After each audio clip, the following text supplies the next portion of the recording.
One. Welcome to the Game Case, a show for, well, anyone that plays World of Warcraft. The show rife with ramblings, tips, tricks, and goings-on in WoW. Here's your host, Chris Case.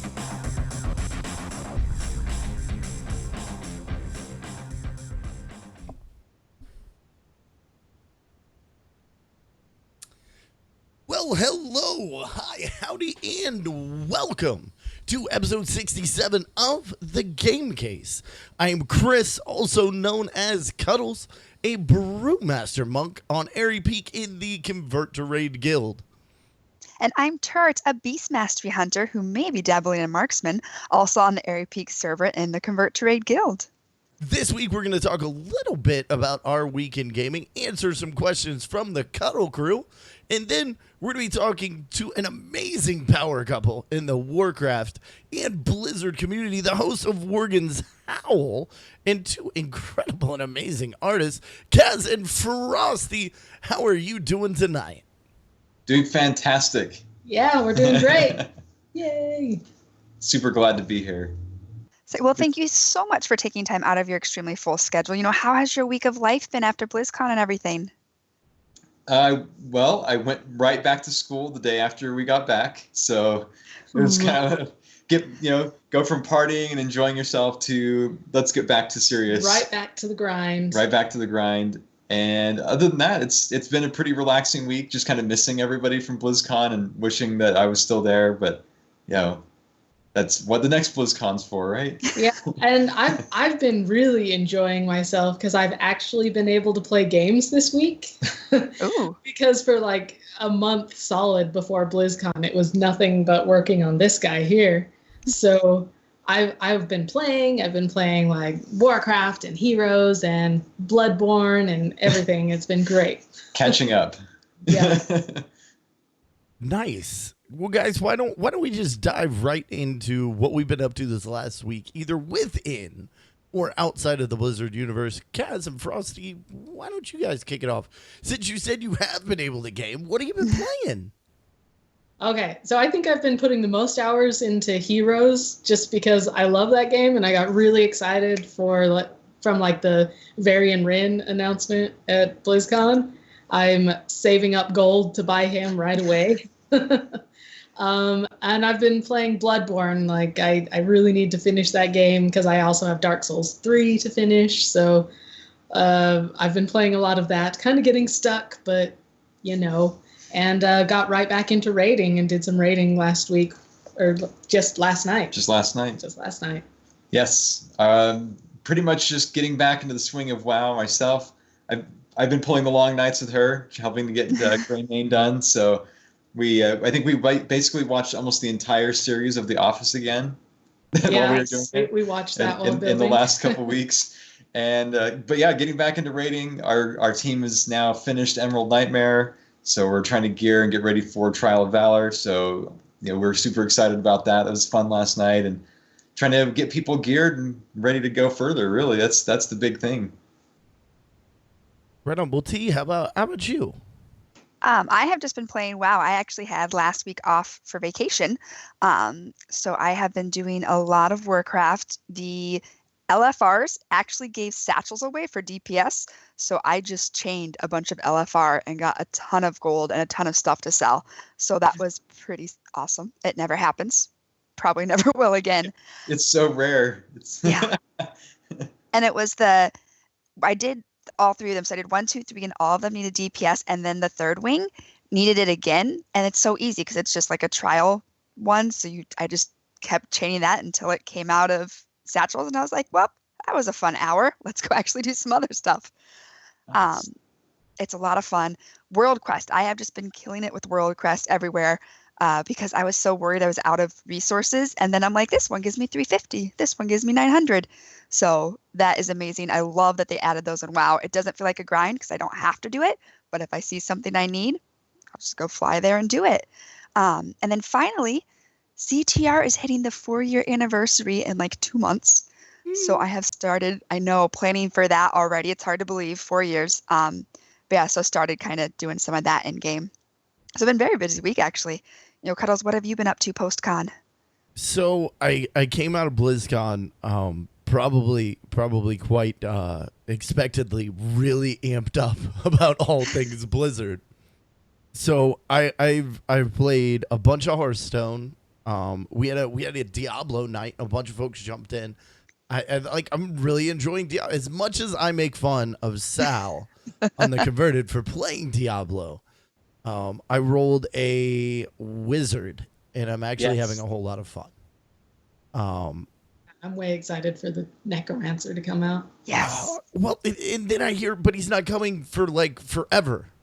Yeah, we may be at another BlizzCon before we see the Necromancer. And Diablo is blast. I thought that was kind of odd. Like Blizz, who is wonderful about, hey, here's this awesome and exciting thing, and guess what? You can play it on Tuesday. It was like I totally missed. I didn't have a ticket the first day, so I missed that part, and I didn't realize it. So I'm slightly less very excited for the Necromancer. Wish he was here Tuesday. But no, I actually even got back into Warcraft. I had my tune that I leveled up to 61 on the 24-hour stream, and I may have boosted him.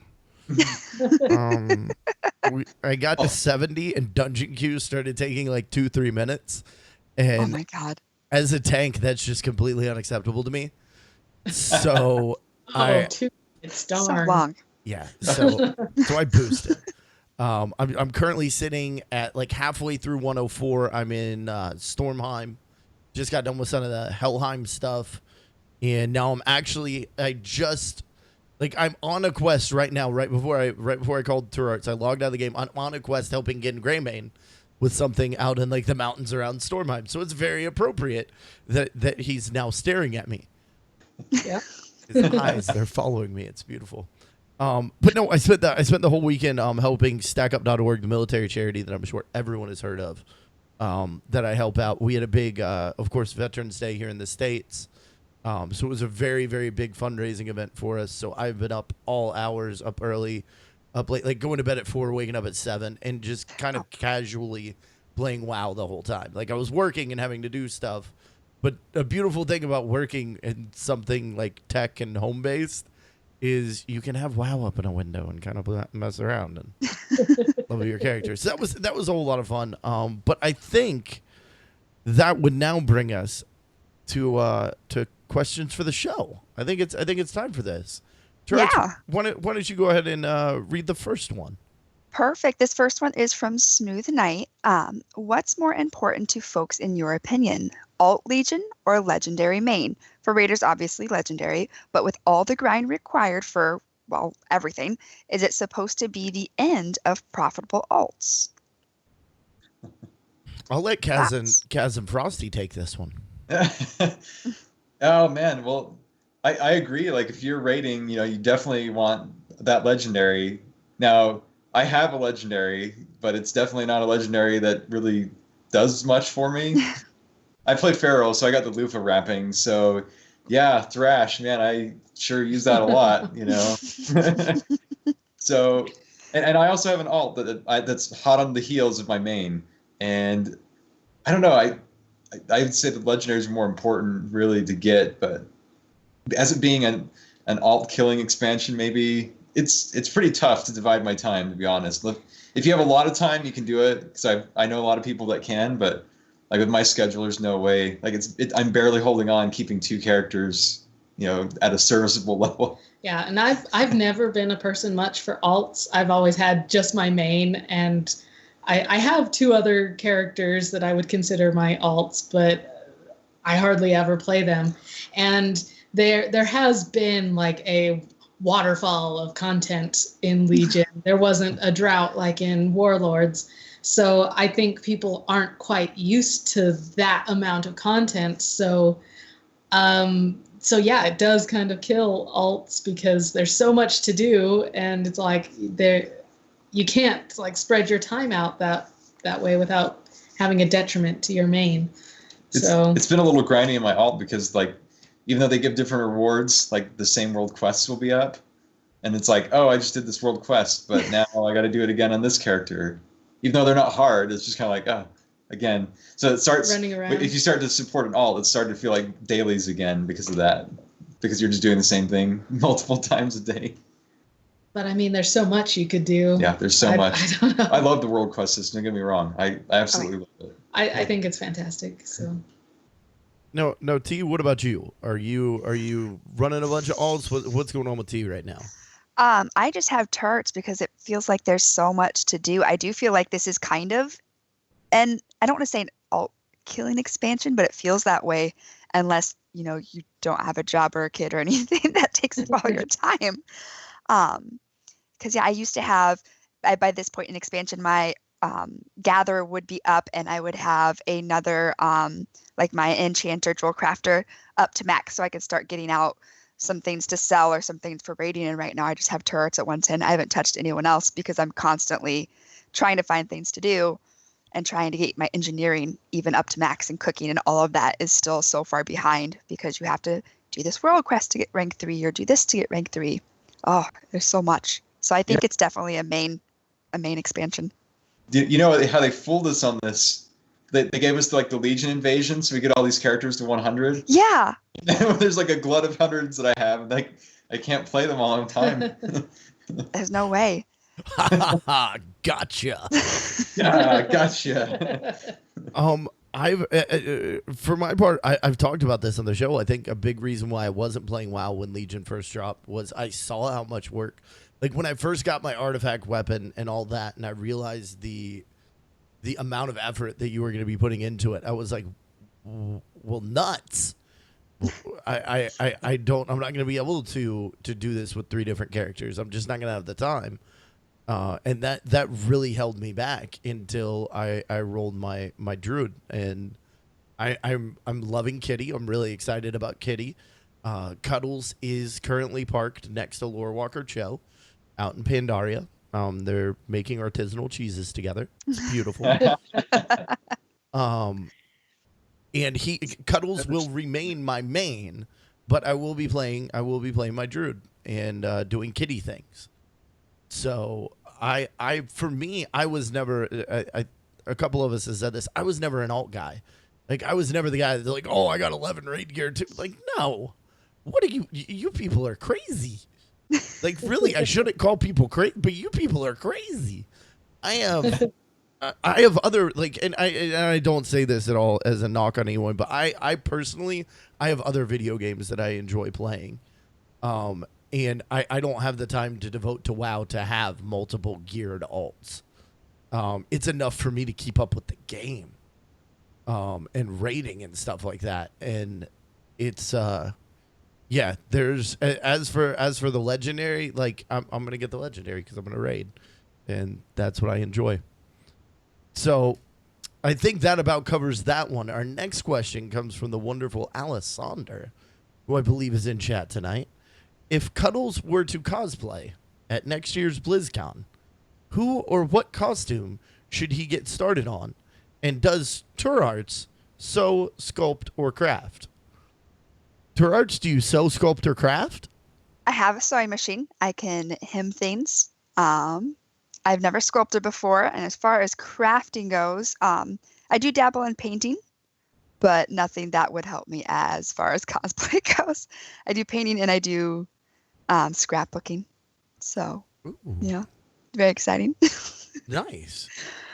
Now, as for what, okay, Kaz and Frostee, I'm going to put you on the spot. What should, you guys are the creative ones, what should Cuddles cosplay as? Well, ever since we first met you, you've always been your brewmaster monk, so why don't cosplay as your brewmaster? That's what I was thinking. Be a Pandaren.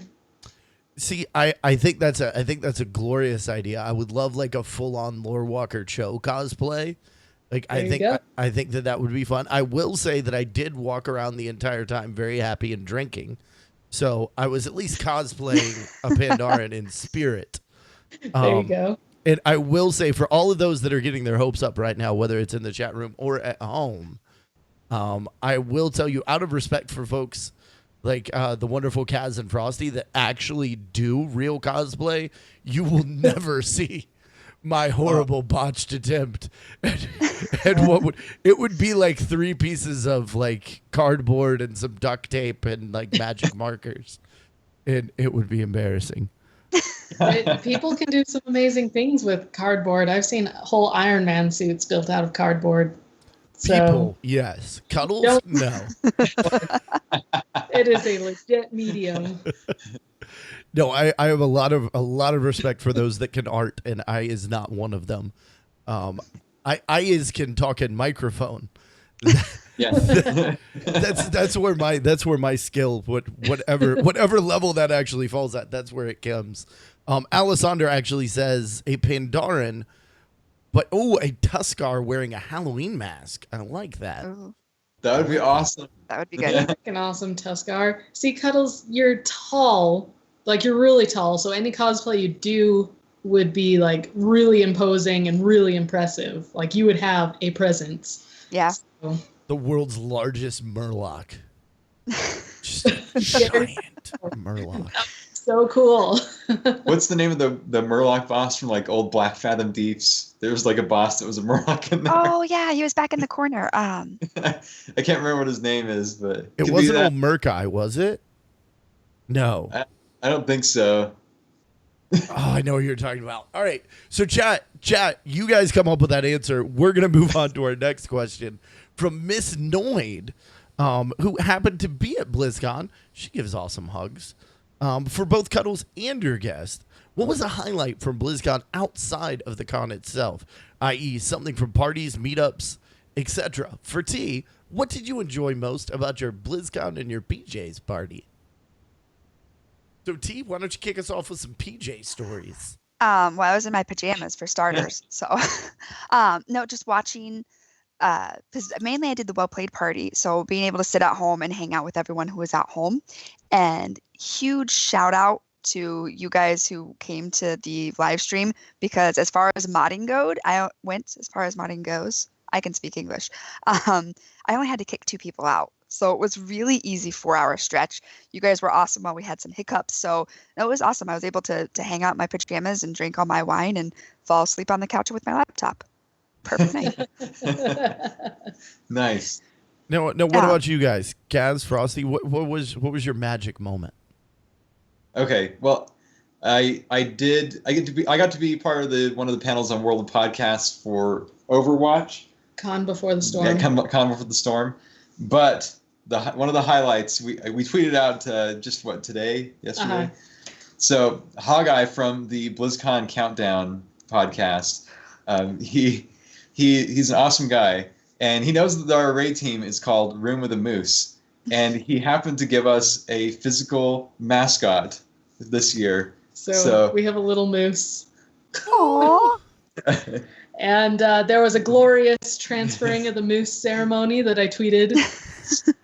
There was a ritualistic dance, and that's how it had to be exchanged.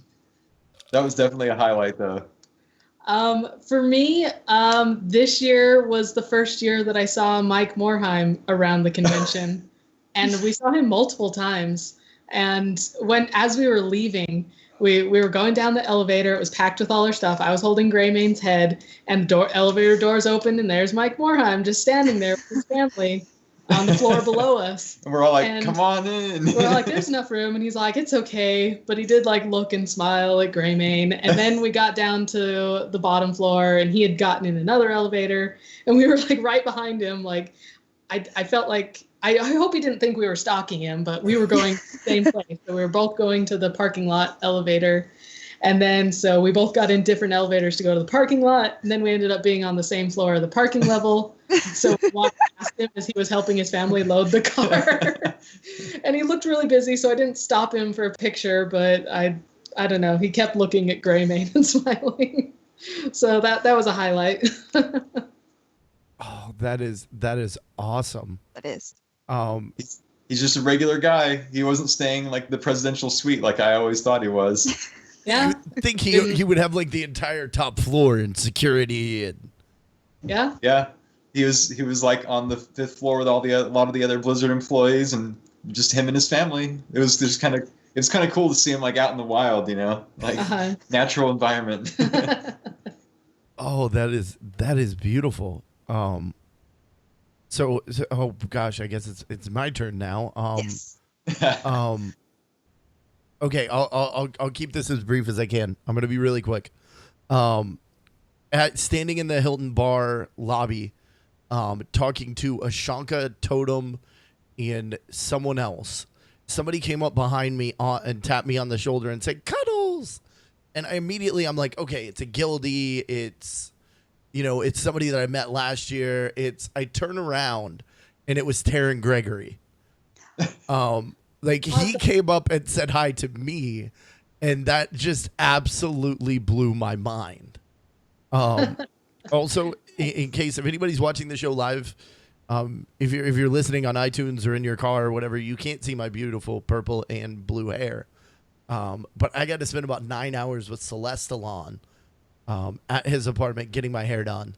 And At the salon. at the official salon of BlizzCon, the Celeste Salon. And actually got to do a Blizzard tour the next day. Oh wow. And I don't even have words. Like, I cried. I am not ashamed to say I cried during possibly several parts of the tour. Oh. It was an amazing place to be. And of course, outside of that, just all the little moments, I did not see enough of Kaz and Frostee this year. We like bumped into each other a couple times, and that was about it. But all the little moments, like meeting Miss Noid and her husband, outside of the con, the first time that I bumped into the Grand Negus, one of our guildies from Germany, Sunday at the beer garden with guildies and friends and Thule, and just all the little moments that you can easily overlook, but all the handshakes, all the hugs, all the little things that I won't get again until next year. That's what makes BlizzCon magic. The stuff that goes on inside of the building with all the lights and the flashy, like, that's cool. I would totally go if they didn't even have that. If they just said everybody's gonna come and hang out, I would be there. Same here. Yeah. And T, you can read the last question. The last question. Okay, so this one is from Squinty Eyes. When do you think we will get the next installment of The Legend of Jim? And do you think it could possibly be better than part 1? So huge shout out for Squinty for the incredibly inside joke question. There is a podcast called The Night Attack that I may or may not have told a fairly embarrassing story to. I will not say what episode, but it's out there. You can go find it. They were live in Orlando at an event, and they have a thing where you tell a story, and as soon as the story gets boring, they cut you off. So you have to tell the most entertaining story. Well, I won that night, and it should never be repeated again. And I will tell you the title of the story is how I became known as the least classy man in America. It involves international travel and embarrassment. So yes, Squinty, I have a part 2, and it will be better. It's pretty darn good. So that was fun. Why don't we jump right into the meat and potatoes? Kaz and Frostee, tell us a little bit about yourselves, what you do, and who you are. Well, I am Frostee, and I'm a law student, so I like pain, apparently. And on the side, I play lots of video games and manage a bunch of podcasts for a network that I run. And I like to costume a lot, which might be obvious.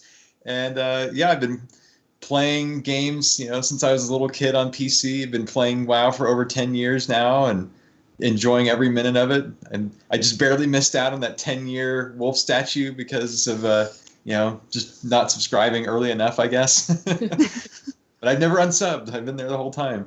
And I love, everything Blizzard and beyond. It's kind of like you were saying earlier, where you don't have enough time to dump into WoW because there's lots of other games you like to play. I play tons of games, and I buy lots of games, and then they sit on the shelf because the combination of school and other things And then I get to the end of the semester, like in December, and I'm like, play this game, finish. And then I get a bunch of new games, and then they sit on the shelf for a few more months. And, I I always promise on my website that I'm going to review these games, and then I don't have time to play them. So that's kind of my life. Yeah. And I'm Kaz. I'm an artist. I went to school for 3D animation, and I work at a studio. It's a very fast-growing studio called Wildworks. I work on a game called Animal Jam. It's a educational MMO for kids, basically, sponsored by National Geographic. It's training kids. They not only learn about animals, but they can learn how to interact with people online. It's really cool. WoW starter pack. And it's very safe and stuff. I've always been an artist. My grandma was an amazing painter and sculptor. I picked up some things from her. Sculpting is probably my favorite medium, but I draw and paint. I do animation and computer 3D stuff and sewing. My mother was a seamstress, so she taught me how to sew from when I was like 8. And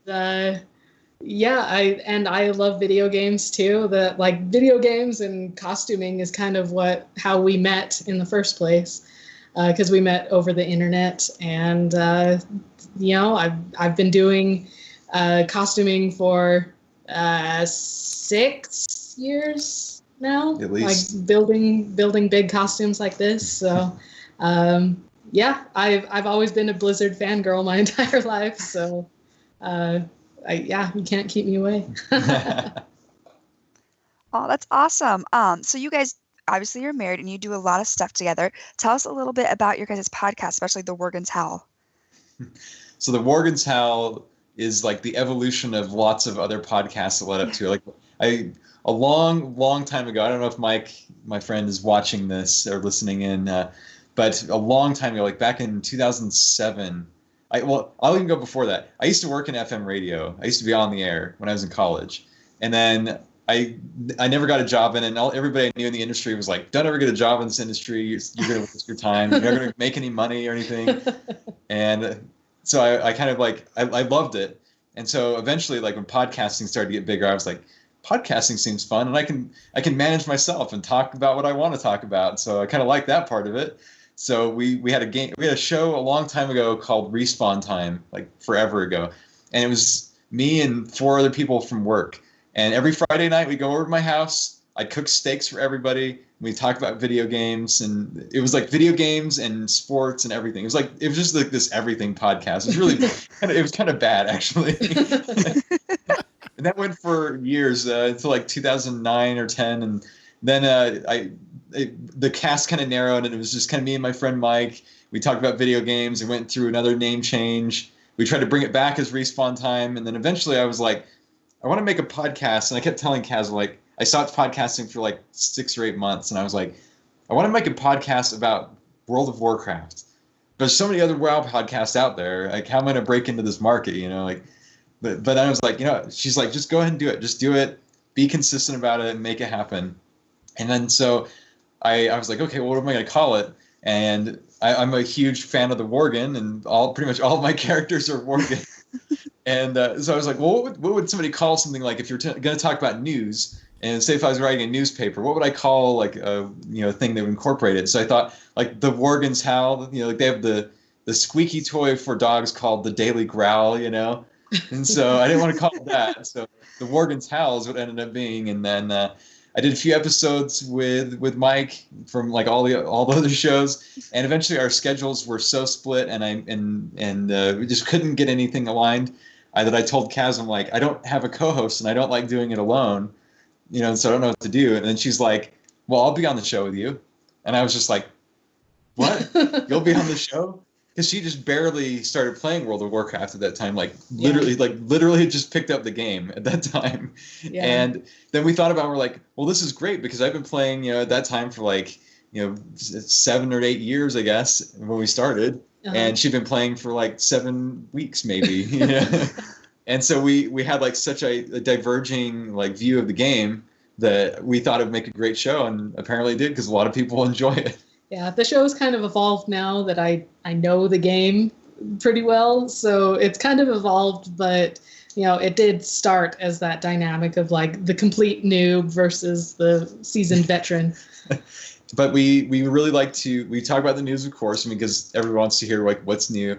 But then we also focus it around the community, because like the community of people that we found online, especially on Twitter, is just a fantastic group of people, and like from all walks of life and all corners of the world, like just such amazing people. And we wanted to be able to like incorporate what they do into the show and talk about them. And so we try to get people on the show from the community to talk about them.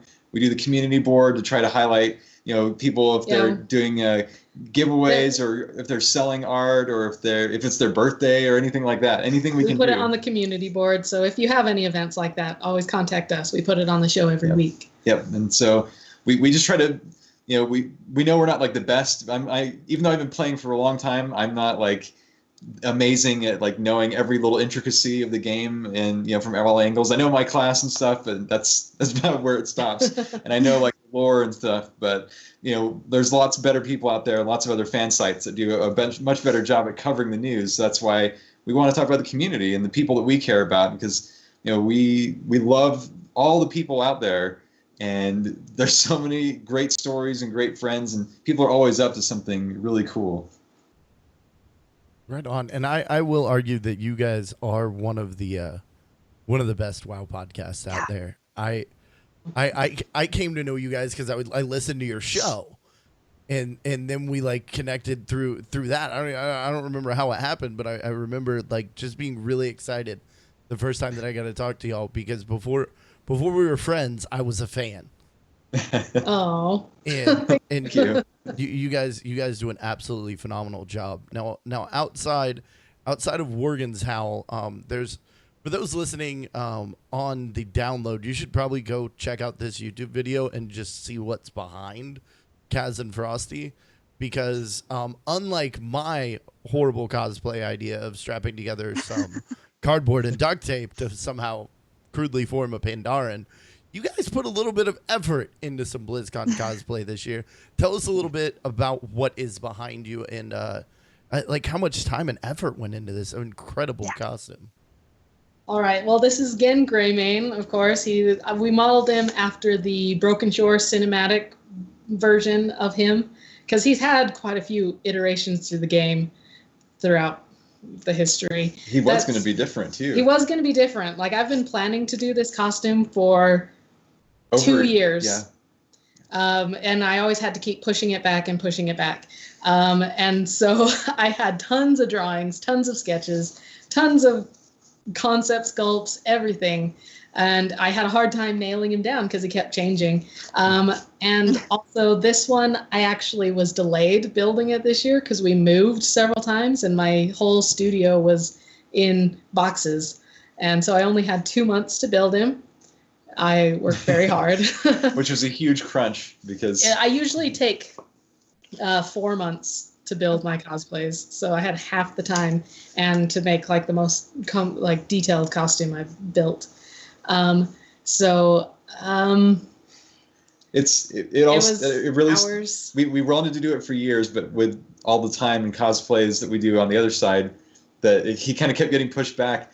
And after the Goron last year, the first thing that Kaz said to me was, she said, "You're going to be wearing the cosplay next year because I want a break." Yes. If you remember my Goron from last year, it was big and it was heavy and hard to wear. And so, yeah, I really did need a break. So I'm like, okay, it's your turn, Frosty, to wear it. And of course, I was super excited because I wanted to begin. So I was like, yes.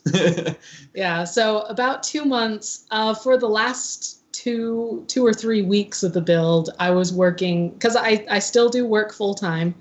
So as soon as I got off work at 5, it would be like working from 5, tiny break for dinner, all the way up until like 4 o'clock in the morning.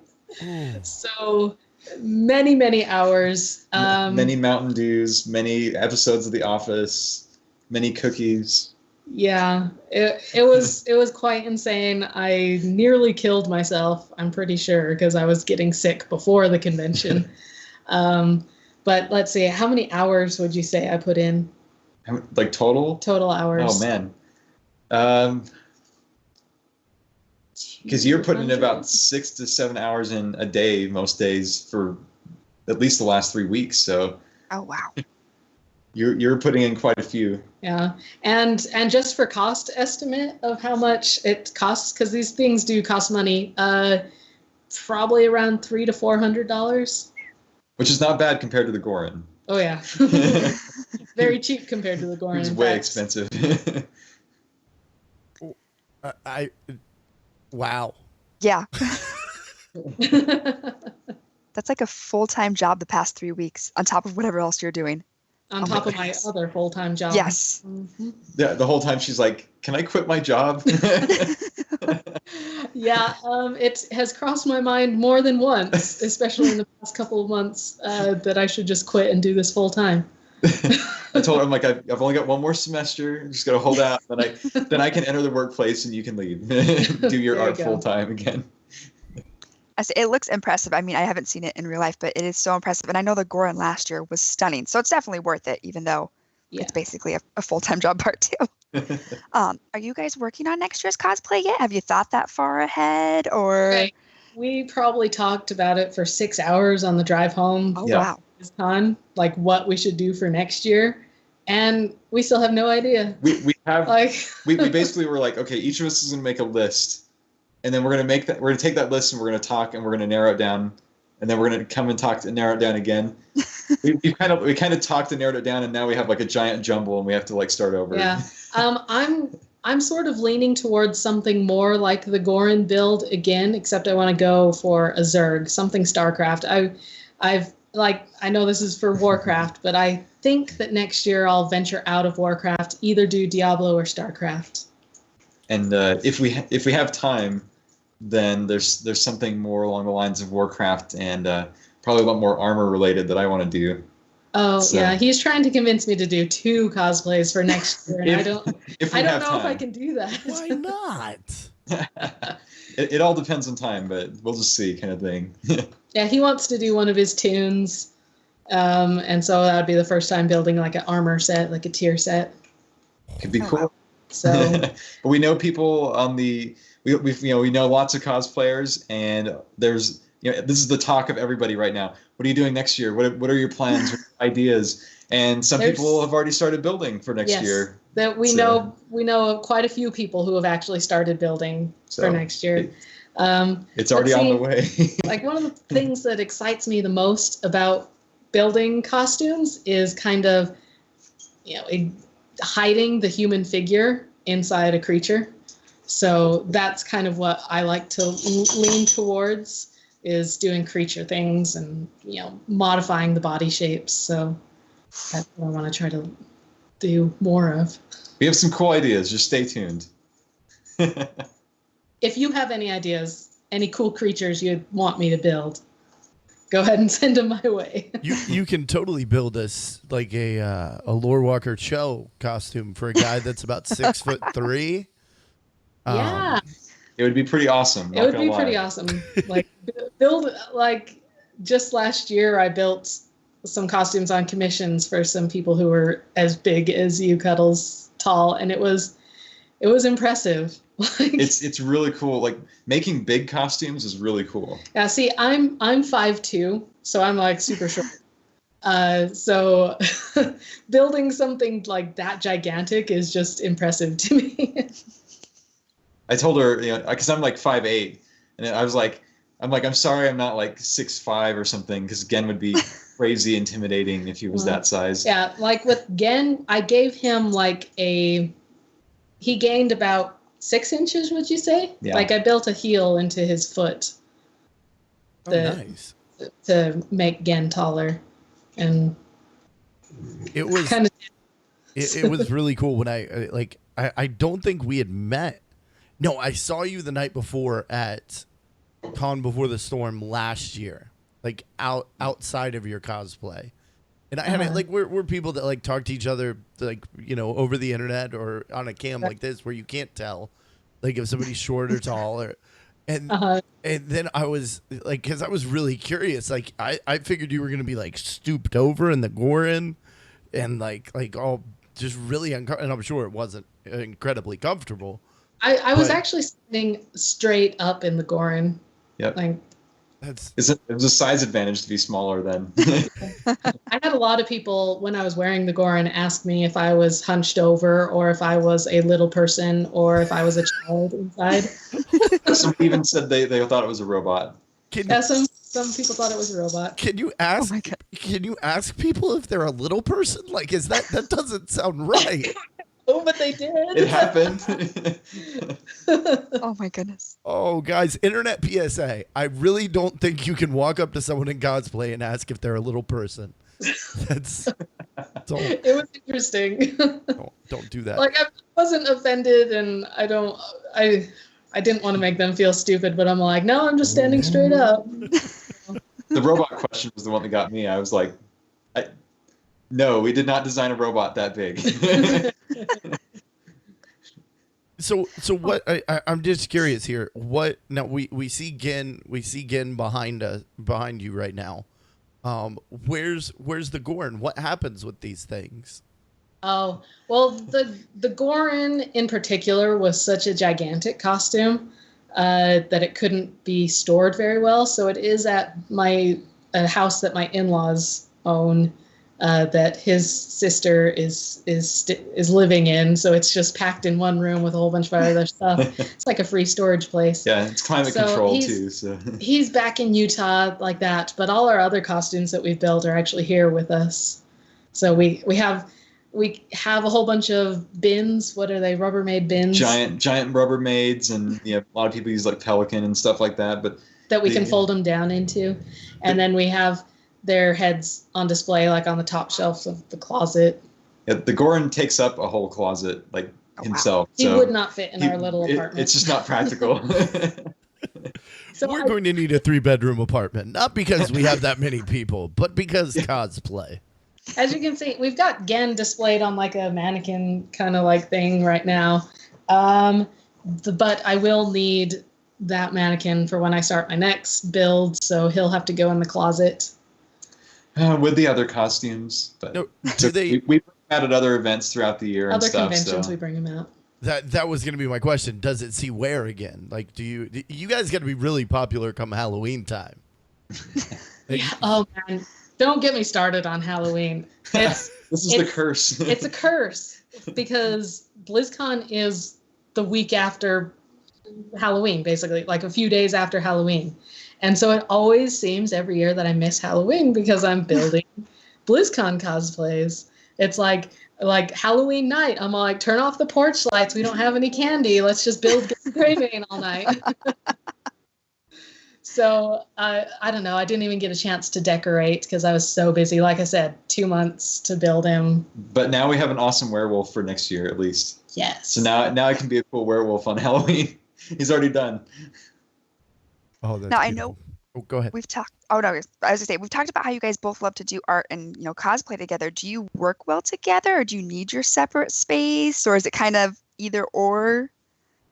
My art is more of the performance part, and I do a lot of the technical stuff in the suit. So in the costume, like if we need to wire up things, like there's a fan in there.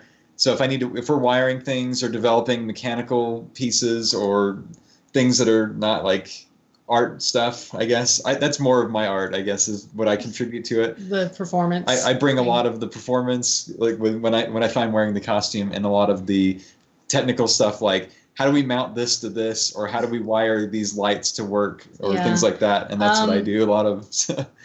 There are moments when we do butt heads. So I'll come to him and I'll be like, I have this great idea. I just had it last night. I think we should build it like this. And he'll be like, no, that'll take too much time. And I'm like, no, it'll work. And I'm like, okay, I'm not listening to you anymore. And I'll go do it and show him and be like, see, it worked. And he's like, oh, that was pretty cool. Yeah, 'cause I have a very analytical kind of way of thinking of things, especially mechanical things. And we're like, she'll come up with an idea, and I'll come up with an idea, and we'll like argue. Sometimes we'll argue it out, and we'll be like, well, this would work this way, but this would work easier this way. You know? There's sometimes like a communication barrier when I'm like, here's my idea, and he's like, that won't work, and I'm like, no, you weren't listening. Here's my idea. here, this is how it will work. He's like, no, that won't work because of these reasons. And I'm like, no, it will work because of those reasons. So like communicating some of these ideas doesn't really work. I'm a guy. I mean, come on. So basically I have to like build it and then be like, see, it worked. But there are sometimes my ideas work. Sometimes his ideas work.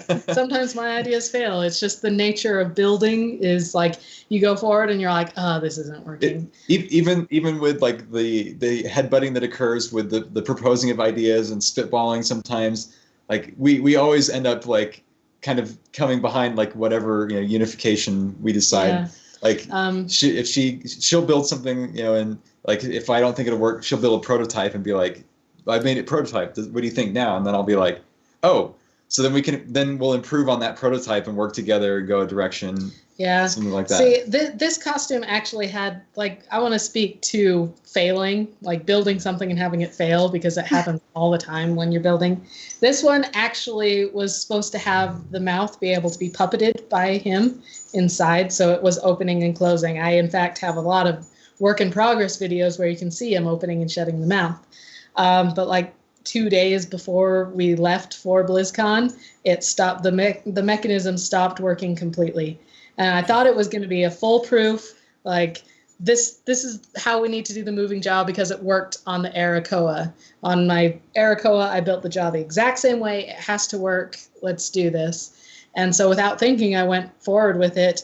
But there was some additional complications. Like the Arakoa just had a beak, and the fur was attached very loosely with Velcro. It's very simple. Very simple, but this has tons of complexity, like all the teeth added weight.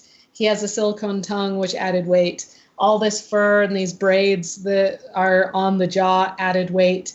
And just the fur and having to sew it all together, like, added a little bit more strain to the mechanism. Well, not only the strain, but just also, like, his cheeks kind of deform. They're made in a way to, like, deform when the mouth opens and shuts to add the realism. And, like, a combination of that, the jaw mechanism that I had proposed that worked in the Arakoa, it wasn't going to work, but it was too late. We found out too late. Yeah. So. And so it's probably too late for this costume. Like, I could never get the jaw working again, so we had to glue it shut. So it was sad, but we learned a lot. So hopefully next time we want to make a moving jaw mechanism, we'll be able to come up with a better solution. Yep. That's how it works. It's trial and error. There's a lot of trial and error that goes in, because it's like there's no tutorial for how to build this. It's really just kind of BSing it and being like, I think this will work. Let's build that. You kind of just like, there's some points in the build where when it comes to a certain point, you're like, I'm going to do this. And if it doesn't work, it could ruin everything that I've done so far, but I have to do it or I can't finish. Yes. There's a few points like that. And those moments are terrifying. And I always come to Frosty and I'm like, okay, I'm at one of those points again. If I mess this up, it's over. And I'm like, I'm scared. And he'll just be like, okay, you got to do it. You can do it. I believe in you. I'm always like, you've done it 100 times. You can do it again. Even when it comes to like airbrushing, like there's some things like with airbrushing, like if you do something wrong, like you could be at a point where like you have to rip it all apart to fix it. Oh wow, that's incredible, and it's amazing to think of all those little decisions, and they added up to this absolutely beautiful thing that, like, I can't even, like, that. I don't even have words, and for me to not have words is just like, wow, you guys did a absolutely phenomenal job. I think we've been able to do that to you twice now. Yeah, it's every year. It's becoming a tradition now. It's definitely becoming a tradition now. There was to continue then. That's another thing. Like it's always like a panic every year. I'm like, what if it doesn't turn out as good as last year's? What if I let people down? Like there's a lot of people following this project. What if I fail and it blows up and everyone's mad at me and Oh, well, I'm sure no one would be mad. I'm sure like just being able to follow along with your progress as you're doing all these. Like, you do such a phenomenal job of like keeping the community, like getting the community involved and having people like cheering you on and watching you and like, that's been an exciting part. I love it. If you want to see all my progress pictures that I was posting, just go on Twitter and search for hashtag Project Greymane. That's the hashtag that I used throughout the build, and you can see like pretty much everything. Yep. So. Right on. Now let me ask you guys, because you're getting Greymane this year was definitely one of my favorite cosplays that we saw coming out of BlizzCon. What was your favorite cosplay that you saw that was not your own? I really liked the Varian Rin that got second place. Yep. She did a phenomenal job. There's tons of detail, and let's see, another good one. There was several good Moonkins that I saw. The Alloon was like spectacular. The Up Alloon. close. There was a great Deckard Cain by my friends over at Still Barrel Cosplay. And Little Sparks Chromie that she did. She did the Master Skin Chromie from Heroes. And the Zarya, like when I was standing in the honorable mention line, the person that was playing the gender bent Zarya next to me, they're really cool. Everything is super detailed, and the gun they had was amazing. Yeah, there was tons of Overwatch cosplayers this year. I liked some of the McCrees that I saw, like the gambling one. Yep. That one was awesome. Yeah, but there's tons. There's too many to remember. Yeah. We like a lot of cosplays for a lot of different reasons. When we see them, like we like gush over them just like everybody else does, because we're like, oh my gosh, this is so cool. Or I saw that on the internet. Now I get to see it in person. This is amazing. Well, and I'm sure you definitely like you get to appreciate it on a different level. Like I'm like, oh hey, that's cool. You're like, oh my gosh, look at that tiny little detail that I'm sure they spent 83 hours like hand crafting. Yeah, a lot of them, like there's cosplayers have a lot of Facebook pages that I follow. That we have a BlizzCon cosplay discussion group on Facebook where we're all sharing our progress with each other. Some years I didn't do any this year because I was too busy, but there's Google Hangouts that we do with each other, and we're all building together while hanging out. So there was a lot of people that we were following the progress for all year that we were excited to see. Yeah, and you collaborate there. Sometimes people get stuck too, just like we do. And you go there and ask questions and get help and advice from other people all over. It's a great community. It's just another one of those branches of like the awesome online Blizzard community, really. Yeah. Oh, that's awesome. And it looks like so from the chat we got a Grom as a favorite.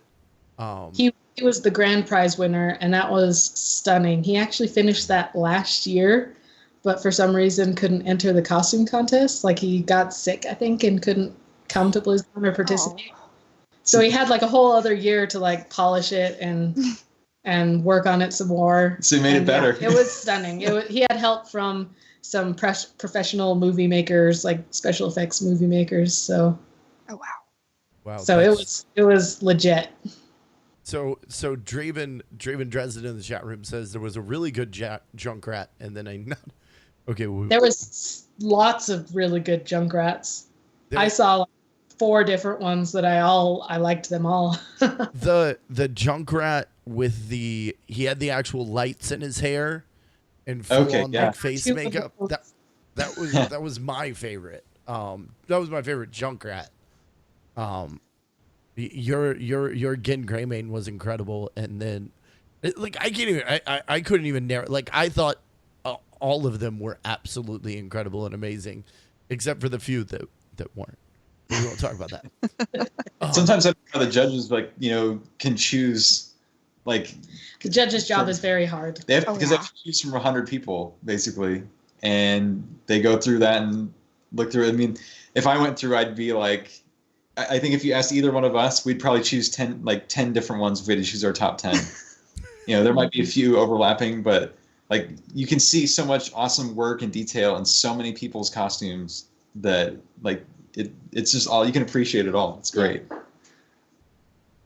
Oh yeah. Now let me before we start wrapping things up, you do a couple other podcasts other than just the Worgen's Howl. Can you tell us briefly about those, what they are? So I do an Overwatch podcast with a couple others from CTR, if you know Softy and Overdrive. And we do Overcast there. Been doing that for a long time. It's way before the game, like basically from the time the game was announced. And then, we had like a big drought of content. Now the game's out and we have a lot to talk about most of the time, which is great. And then Kaz does another podcast. I do one called Pause Screen. It's general video game news. It's with a couple of, like, one childhood friend and one high school friend that we've just kept in contact with. We hung out forever and did all sorts of nerdy things. And yeah, so it's general video games. We've kind of focused more on not only our opinions on the news stories, but our experience with games. Like, we share stories from our past, like how we feel playing the games and what makes them great, and highlight games that you may have overlooked that are great. So. Yeah. And then all of that's under the Frozen Fox Media Network, which is at Frozen. You can go to frozenfoxmedia.com. That's where all the podcasts are. I mean, we only have one other. It's the Dirty Casual podcast. That's I don't do it, but I help those three manage it, and they do a fantastic job. If you want to hear about Heroes of the Storm every week, like they do awesome. And we just kicked off like our new project, the one that's like I worked on it on the kind of behind the scenes forever, and it's kind of we're gonna get the gears rolling right now. It's getting up to steam, but we wanted to do a video game news website, so we have a new website called pixelprowler.com, and that's where we talk about video game news, and we're getting the ball rolling. Got some stories up there. We're kind of practicing our pipeline so that we can kind of officially get rolling and get a bunch of other contributors in there. So that's awesome. Absolutely awesome. Congratulations on that. Yes. Thank you. Right on. So, guys, this is going to bring us to a wonderful and very fun part of the show. It's going to be time for shout-outs. So, Kaz, Frostee, you guys got anyone you'd like to shout out? So, I want to shout out, and this is really broad, I know, but I want to shout out to all the people who work behind the scenes to put on all of the community events. So there's Calm Before the Storm, there was DitchCon, there's Well Played, and all the other events that go on, informally and formally, like all these big events. People put a lot of time and effort into it, and I want to shout out to all the people that make it happen, because when I walk into these events, everything's working. People are in there having fun, everything's working great, but there's a ton of people behind the scenes who are kind of like the unsung heroes. So shout out to you, and shout out to all the people who donate to all those events to make it happen, because without your donations, it wouldn't happen in the first place. Yeah, and I'd like to shout out for every single person who cheered me on along the way while building Greymane, and anybody that we got to meet at BlizzCon, and a shout out to all the people who we didn't get to meet at BlizzCon. It seemed like busy and we missed a lot of people. Yes. And I'm sad that people who wanted pictures with Gen who didn't get them. So I'm sorry. Hopefully in years next year and the years after that, we'll get to catch up with you. But shout out to just everybody. Really, like I couldn't have done it without like a nice support from the community and from Frostee and everybody. So thank you. T, how about you? Any shout outs this week? Yeah, I actually did a recording yesterday with the Dark Moon Herald, so shout out to Rebel Flora and Ringmaster Kevin. It was a pleasure to work with them and lots to talk about, and that should be up this week sometime. So huge shout out for them for having me on. Nice, they're a great crew. They are. They're very, very cool people, and as for me, shout out to everyone that made BlizzCon happen, like Frostee said, the community parties, but also the Blizzard employees. The amount of love and passion that they have for this game in all of their games. I'm thinking about Warcraft specifically, but the amount of passion around Blizzard Entertainment you can feel it, and it's incredible. And this amazing community that's come together that makes BlizzCon literally one of my favorite times of the year. It's always a highlight. And just everybody. I'm shouting out literally everyone. All of you. Every single one of you. All of the people. And you guys are all awesome and amazing. BlizzCon is always a very hard place to leave. And for anyone that is feeling the BlizzCon blues this year, guys, remember we're like 50 weeks away from another BlizzCon. They're gonna do it all over again. It's gonna be great. And it'll be announced in a matter of months, right? The next one, if they're gonna be doing this next year. So yeah, it's gonna be time to hit that F5 shuffle and try to get your tickets for next year, guys. Yep. So also, I would be utterly remiss if I did not shout out to mystery person who got me a ticket for the second day so that I was able to go into the con. I went to BlizzCon without a ticket, and was handed one Friday night by someone who shall remain nameless. But thank you to that person. That was awesome, and I'm very glad that I got to go inside. I actually on Wednesday have a phone interview with Blizzard. Ooh. Nice. Awesome. So yeah, we'll Good see. luck. Yeah, Luck. we shall see. But guys, this brings us to a magical and wonderful and hopefully entertaining part of the show where I get down on my virtual knees and I beg and I plead for you to leave those all-important 5-star iTunes reviews, guys. Remember, it is 5 stars for the Game Case show, 2 stars for I got 2 Band-Aids and a roll of duct tape. I'm a cosplay in Anaheim.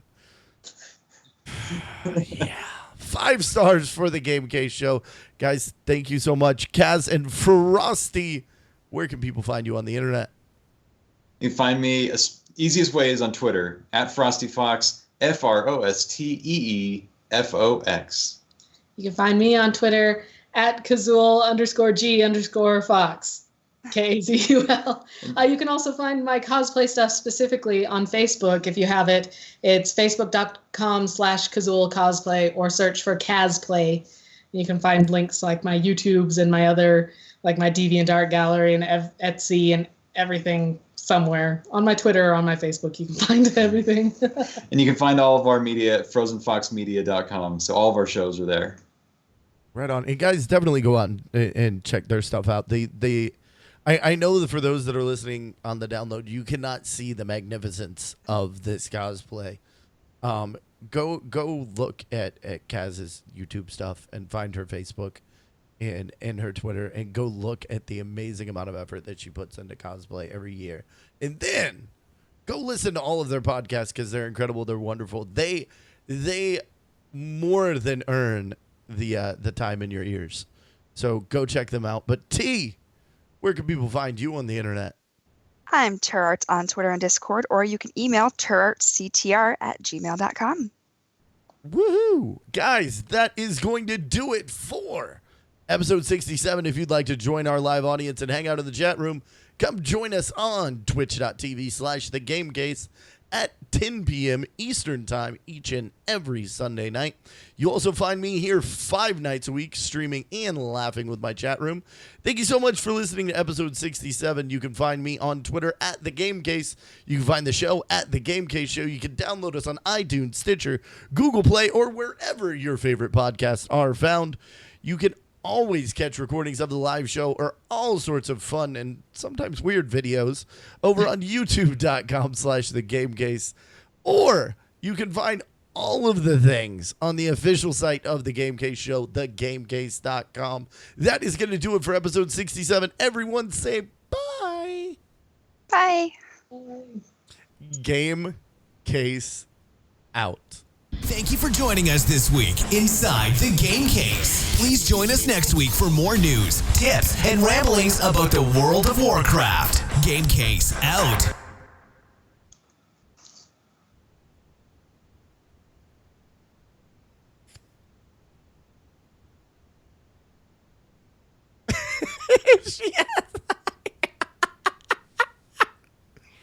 Oh, that's awesome, guys! Thank you so much. That was absolutely wonderful and incredible. And chat room, thank you guys for being great. Here, I have some thank you. bonuses for the chat room. I got some stuff to show off. Just want to show how big the hand is. Like, here, you can see my normal hand. Oh, Like wow. how big it is. And like how like long these claws are. We were telling people the other day that I actually injured myself with these claws. They're solid resin and they could hurt. They're very sharp. I actually hit myself in the face with them, and they punctured my skin. Oh my gosh. Yeah, they're huge. They match him because his head is big, but No, Look, you it's molded fun. those yourself, yeah? What's that? Were those like hand molded, like specifically for this? I mean, I'm presuming you didn't go to the cloth store.